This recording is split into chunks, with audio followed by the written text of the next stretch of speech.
Moi, j'ai un blog, imagine. Alors, je vais commencer cette réaction-là et ces gens-là sont appelés à s'impliquer puis à partager avec nous leur vision de l'information. Hey, Jean-Luc, tu t'ennuyais, hein? Un petit peu.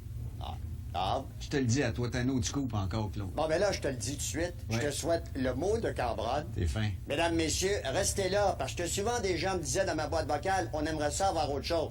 Jean-Luc, le jeune, était immédiatement, il suit l'émission Les Négociateurs. 10-4, Jean-Luc. 10-4. Salut. Salut.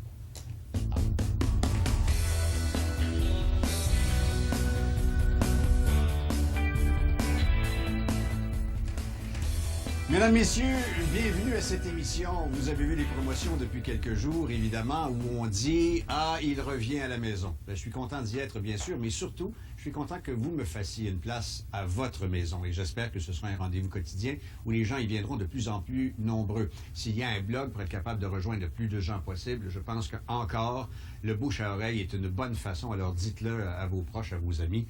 Je pense qu'on va être en mesure d'avoir un rendez-vous fort intéressant en information.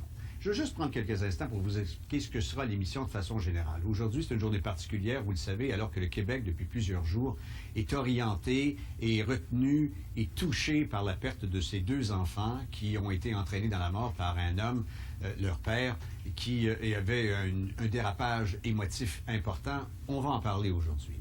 Mais de façon générale, cette émission retiendra 3 ou 4 sujets d'intérêt et on va tenter de se les expliquer, de se les commenter. On va poser des bonnes questions aux décideurs et aux hommes politiques. On va faire des commentaires, je vais dire ce que je pense, sans demander d'avoir raison, on risque de me tromper. Et vous serez appelés par le biais d'une nouvelle technologie que moi je ne connais pas, une nouvelle plateforme, un blog sur Internet, à y participer. Ce que j'aime de ça du blog, puis je vais vous le montrer si vous le voulez bien pour le moment, ce que j'aime de cette affaire-là, et je me suis fait expliquer, je ne la comprenais pas tellement bien. Alors donc, vous allez vous inscrire au début, là, vous allez voir ça. Si vous voulez le faire, on va faire ça ici, comme ça, je pense. Marianne, c'est le premier. Hein? Je vais référer souvent à Marianne, vous allez voir. C'est le premier ici. Ben voilà. Alors, quand vous allez arriver sur mongrain.canoë.ca, vous allez avoir cette fiche d'inscription-là. C'est tout à fait... c'est anonyme. Il n'y a rien, mais c'est pour être capable plus facilement, après ça, pour vous, d'accéder à ça. Alors, vous le remplissez une première fois. Si déjà vous avez rempli une formule pareille sur Canoë, vous n'avez pas de problème. Mais si vous êtes de nouveau venu, vous le remplissez. Et là, vous allez avoir accès au site qui est mongrain.canoë.ca. Et là-dessus, ben, vous allez m'apercevoir, mais avec quelques-uns des commentaires que j'aurai déjà préalablement placés au quotidien sur le blog. Et là, ce que j'aime, vous savez, moi, j'ai déjà fait des lignes ouvertes. Là, il y avait une personne qui m'appelait, elle m'a dit « Monsieur Mongrain, ce que vous dites, ça a bien de l'allure ou ça n'a pas d'allure, puis voici ce que j'en pense. » Et c'était juste unilatéral.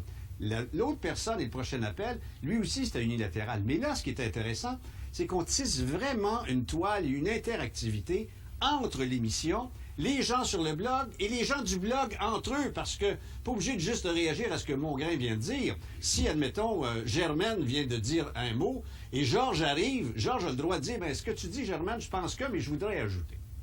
Maintenant, je sais que, comme les États-Unis, c'est le monde du meilleur et le monde du pire, l'Internet, c'est le monde du meilleur et c'est le monde du pire.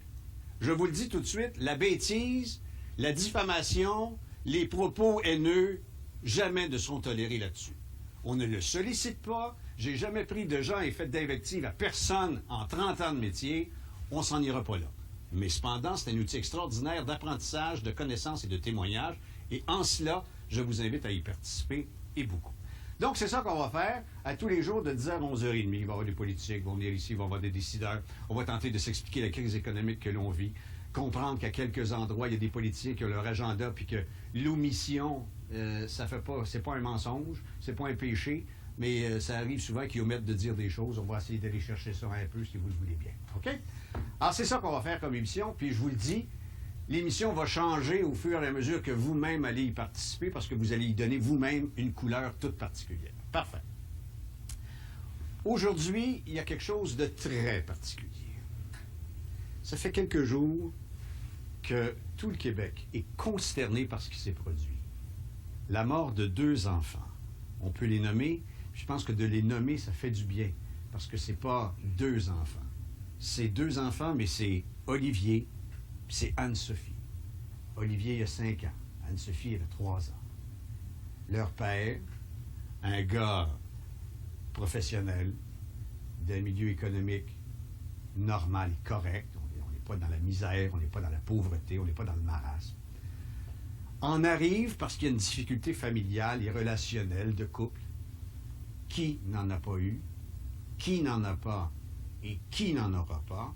Et là, arrêtez de regarder sur vous. Regardez par le châssis, là, puis allez à gauche, puis à droite, là, puis à la porte voisine, vous ne le savez pas. Puis l'autre porte, on ne le sait pas. On ne sait pas. Tellement que les gens sont toujours pris dans des drames comme ça, à dire « Jamais j'aurais pensé ça ». C'est sûr, ça sort de l'entendement. À mon point de vue, même ceux infortunés qui posent le geste ultime. Alors, cet homme est dans une dérive émotive et pose le geste impensable. Il pense même, lui-même, s'enlever la vie. Aujourd'hui, ce sont les obsèques d'Olivier et de Anne-Sophie, où la maman va leur dire une dernière fois bonjour. Elle va aller les border pour l'éternité, si on peut dire. C'est incroyable pareil. Et là, nous, on va être là, solidaires, en soutien, en peine, en partage, en se mettant dans sa peau. Mais en même temps, demain, le soleil va se lever pour d'autres, il va se lever pour nous autres, il va se lever pour la mère, il va se lever pour les grands-parents, il va se lever pour tout le monde. Et la vie se doit de continuer. Alors, on va avoir des témoignages en cela d'une mère qui a vécu cela il y a plusieurs années. Un drame semblable où son conjoint de l'époque a enlevé la vie à ses 2 enfants. Cette femme-là est avec moi, là, ici. Là. Elle va être avec nous tantôt, là, un peu plus tard dans l'émission, pour venir nous dire, écoutez, on pense que c'est fini, mais ça continue. Et comment faire pour continuer? Et comment faire pour prendre son courage, ramasser notre vie en pièces et s'en refaire une autre, s'en bâtir une autre? Comment faire pour repartir sa vie sur le deuil de 2 enfants innocents que quelqu'un en dérape émotive est venu tuer? Alors, on va en parler. On va en parler également avec le curé. Vous le connaissez, Raymond Gravel. Tout le monde le connaît. Puis là, moi, j'ai une question, puis elle me fatigue. Moi, je ne veux pas savoir si vous êtes croyant ou si vous n'êtes pas croyant. C'est de vos affaires, puis c'est quelque chose de tellement personnel et intime. Mais pour les fins de la discussion, moi, je vous dis, le Dieu dont j'ai toujours été instruit et qu'on m'a toujours présenté, c'est un Dieu d'amour, infiniment bon, infiniment aimable, puis infiniment tout. Comment ça se fait, puis comment je fais pour dire, ben, un matin, je peux pas t'appeler bon Dieu, là. Je peux-tu t'appeler de même? Il y a 2 enfants qui sont morts, assassinés,